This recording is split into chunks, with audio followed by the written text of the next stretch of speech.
Papás de Dios pequeños, el Señor les bendiga. Gracias a Dios vamos a estudiar la escuela dominical el día de hoy. Vamos a retomar nuestro estudio de los profetas, así que cierra tus ojos, vamos a orar, vamos a pedir al Señor que nos bendiga, que hable a nuestro corazón a través de su palabra. Gracias, Señor Jesús, porque tú eres bueno. Gracias por tu amor y por tu bondad. Gracias por tu presencia, Señor. Hoy te rogamos que hables a nuestro corazón a través de tu palabra, que hables a nuestra vida a través de tu palabra, Señor, y que nos enseñes, como siempre lo haces, Señor, qué es lo que debemos hacer y cómo obedecerte. Gracias en el nombre de Jesús. Amén. Bueno, chicos, vamos a retomar. La semana pasada tuvimos un tema especial y el día de hoy retomamos nuestro estudio acerca de los profetas. Yo quisiera saber, si tú te acuerdas, cuál fue el último profeta que vimos antes del tema especial. ¿Te acuerdas? ¿Tú te acuerdas, Gabriel? Elías. No, no fue Elías, fue Jeremías. Jeremías fue el último profeta que vimos.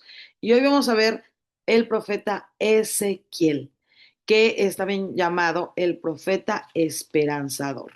Y nuestra base bíblica está un poquito larga, ya lo sé, o sea, un poquito, pero no tanto. Puedes leerla o puedes irla leyendo durante la semana. Ezequiel 11, 17 al 20 y Ezequiel 36, del 26 al 28. Ezequiel, déjame decirte que es uno de los libros más largos de la Biblia. Tiene muchos capítulos Ezequiel, porque lo que Dios le permitió vivir a este varón, a este profeta, fue algo impresionante, algo que no, pues no se veía todo el tiempo, ¿verdad? El ministerio del profeta Ezequiel es un ministerio realmente, realmente impresionante. Y Ezequiel es un sacerdote que trabaja en Jerusalén, trabaja en el templo y Dios lo llama para mantener la esperanza viva entre los cautivos que están en Babilonia. ¿Te acuerdas que hablamos un poquito, bueno, no, no un poquito, hablamos cuando hablamos del profeta Jeremías, de cuando Nabucodonosor se lleva al rey Joaquín, destruye parte de la ciudad y se lleva a toda la gente? Pues en esa primera llevada de gente se lleva al profeta Ezequiel.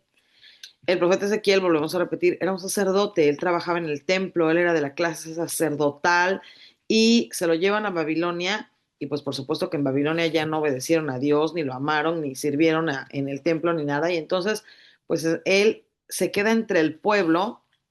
Acuérdate que, bueno, lo vamos a ver más adelante, pero ya lo vimos también cuando tuvimos la escuelita bíblica Aventuras en Babilonia, que Daniel fue a vivir al palacio, ¿te acuerdas? Pero Ezequiel no, Ezequiel se queda a vivir entre la gente. Y ese es su trabajo, de entre la gente, estarle recordando al pueblo que Dios, a pesar de todo, es bueno. Al igual que Isaías, Dios llama a Ezequiel a convertirse en profeta a través de una visión. A ver, Gabriel, ¿cuál era la visión de Ezequiel?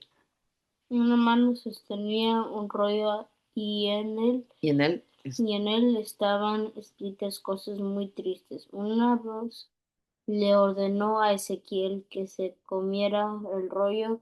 Su sabor era dulce como la miel. qué raro, ¿no crees? Qué raro. Dios le dice, aquí hay un rollo, pero en el rollo están escritas cosas muy tristes y luego le dice, cómetelo. Y Ezequiel se lo come y resulta que no sabe mal, sabe rico, sabe dulcecito. Esa es la forma como Dios llama a Ezequiel. Ezequiel vio cosas impresionantes, cosas que no vio nadie. Pero en el tiempo de la gente que estaba ahí en Babilonia, la gente estaba muy triste porque ellos decían, si ya no existe el templo, Dios ya no está con nosotros. Pero Ezequiel se pone a decirles, Dios no es el templo, o sea, no es el edificio.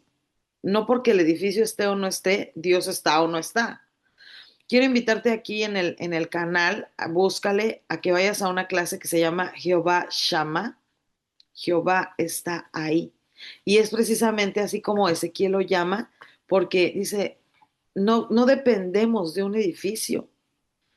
El templo de Jerusalén estaba y un día Nabucodonosor lo destruyó y ya no estaba. Y la gente estaba muy triste, pero Ezequiel les dice, no, es que Dios no es un templo. Dios sigue estando con nosotros a pesar de que el templo haya sido destruido. Ay, no, aquí sí, mira. Ezequiel era de la clase alta en Jerusalén, pero en Babilonia es obligado a vivir como un esclavo. No fue a vivir al palacio, él fue obligado a vivir como un esclavo y muchas veces él platicaba con el pueblo junto al río, en los patios, en las calles, porque él no era un hombre en Babilonia, no era un hombre adinerado. Su mensaje se parece al de Jeremías. Gabriel, ¿te acuerdas cuál era el mensaje de Jeremías? ¿Qué le decía Jeremías al rey? Que Babilonia iba a venir y los iba a derrotar. a derrotar, a destruir. Y el rey pues se enojaba, ¿verdad? El rey Sedequías se enojaba porque decía, no, pues es que yo quiero que me digas que Dios nos va a salvar. Ezequiel habla y dice, el castigo es inminente, porque acuérdate que Dios se llevó a Ezequiel, perdón, no, Dios no, Nabucodonosor se llevó a Ezequiel y todavía en Jerusalén siguió el ministerio de Jeremías. Y años después, Nabucodonosor regresa a Jerusalén, la destruye y se lleva a toda la gente que queda. Bueno, se quedan algunos que terminan, algunos van a Egipto, algunos viven ahí, pero se queda en realidad muy poquita gente, ¿no? Y en ese tiempo, cuando todavía Jerusalén estaba más o menos en pie, pero ya no tenía rey, eh, Ezequiel sigue diciendo lo mismo. Babilonia no, va a destruir. O sea, el castigo de Dios ya no tiene vuelta atrás. Dios va a castigar a su pueblo y le va a quitar la ciudad de Jerusalén y el templo va a ser destruido. Su mensaje era muy parecido, el de Jeremías, el de Ezequiel, aunque Jeremías seguía en Jerusalén y Ezequiel ya estaba en Babilonia. Pero, bueno, te voy a decir esto. Dios reveló a Ezequiel lo que sucedería en el futuro con el pueblo y con el templo. La gente estaba, acuérdate, demasiado triste porque el templo estaba destruido. Pero Dios le dice, algún día el templo va a volver a estar levantado, el templo se va a volver a construir. Algún día, ¿no? Y eso se cumplió, porque si tú te acuerdas, o si como hemos estudiado, en el tiempo del Señor Jesucristo, el templo ya estaba levantado. O sea, el templo se volvió a construir. Ya no fue igual porque lo construyó el rey Herodes y bueno, ahí es otra situación, pero el templo volvió a construirse. Era mucho más lujoso y mucho más espectacular que el templo de Salomón, pero la gente también era de un corazón menos sincero. Aún así, Dios le dice a Ezequiel a través de una visión de huesos secos, feos, esqueletos, que Dios iba a recuperar a su pueblo. O sea, el pueblo que estaba en ese momento siendo esclavo, siendo lastimado, siendo maltratado, volvería a ser un pueblo fuerte. Todo lo que Dios le dijo a Ezequiel se cumplió. Y te decía yo, a pesar de que el pueblo estaba siendo castigado, Ezequiel tiene un mensaje de esperanza. Ayúdanos a leer esto, Gabriel. ¿Cómo dice aquí? En las condiciones difíciles en las que vivía el pueblo, Ezequiel se encarga de llevar la esperanza a través del mensaje de amor y misericordia de Dios. Puede enojarse, puede castigarnos, pero nunca nos abandona. Dios puede enojarse como sucedió con el pueblo, puede castigarnos como castigó al pueblo, pero aún a pesar de su castigo, Dios no deja de amarnos, Dios no deja de cuidarnos, Dios no nos abandona. Y ese era el mensaje de Ezequiel. Sí estamos aquí en Babilonia, sí estamos siendo esclavos, sí estamos fuera de nuestra tierra, sí destruyeron nuestro templo, pero nuestro Dios nos sigue amando. Nuestro Dios nos sigue perdonando, nuestro Dios sigue cuidando de nosotros. Y un día, decía Ezequiel, un día vamos a regresar a nuestra tierra y vamos a volver a tener nuestro templo. Bueno, antes de ir al texto, chicos, hoy ustedes también pueden convertirse en una persona esperanzadora como lo fue Ezequiel.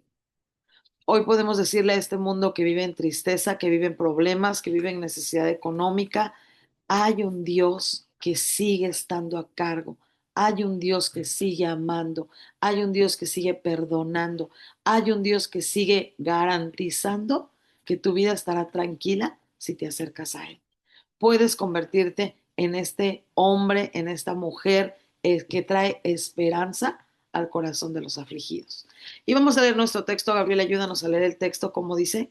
Y les daré un corazón y un espíritu nuevo. Podré dentro de ellos y quitaré el corazón de piedra de el miedo de su carne y les daré un corazón de carne. Ezequiel 11:19. Esta gente que tenía ese corazón duro porque estaban enojados y lastimados, Dios dice que les dará un corazón de carne. Hoy, chicos, el mundo necesita conocer a Dios, necesita quitarse ese corazón duro que tiene, necesita volver a tener corazones de carne, corazones que amen a Dios y que acepten el amor de Dios. Vamos a orar y vamos a decirle al Señor, Señor, ayúdame a mí, ayúdame a llevar un mensaje de esperanza a los que lloran, a los que sufren, a los que tienen necesidades, a los enfermos. ¿Cuántas personas enfermas hay a nuestro alrededor? Deben saber que hay un Dios que sana. Deben saber que hay un Dios que ayuda. ¿Cuántas personas con problemas de dinero hay a nuestro alrededor? ¿Cuántas personas pobres que viven en la calle? Todas esas personas deben saber que hay un Dios que los ama y que los ama con todo el corazón. Vamos a orar. Padre Celestial, gracias te damos, Señor, porque eres bueno, bendito Padre, porque nunca abandonas a tu pueblo, porque a pesar de nuestra maldad, de nuestras situaciones, Señor, de desobediencia, sigues amándonos, sigues perdonándonos, sigues sosteniéndonos, bendito Dios. Gracias te damos con todo nuestro corazón. Gracias, Padre Celestial, porque estás con nosotros, porque eres bueno, porque eres santo. Señor, te rogamos tu ayuda. Te rogamos que nos enseñes a amarte, Señor, que nos enseñes a obedecerte, que nos dé, Señor, un mensaje de esperanza para aquellas personas que nos rodean y que están pasando por problemas. Gracias, Padre, porque nos oyes y nos sostienes. En el nombre de Jesús. Amén. Bueno, chicos, pues el Señor les bendiga mucho. Nos vemos la próxima semana. Volvemos, bueno, estamos a punto de terminar nuestro estudio de los profetas. Yo soy la hermana Sheina. Yo soy Gabriel. Nos vemos la próxima semana, chicos. Adiós. Bye.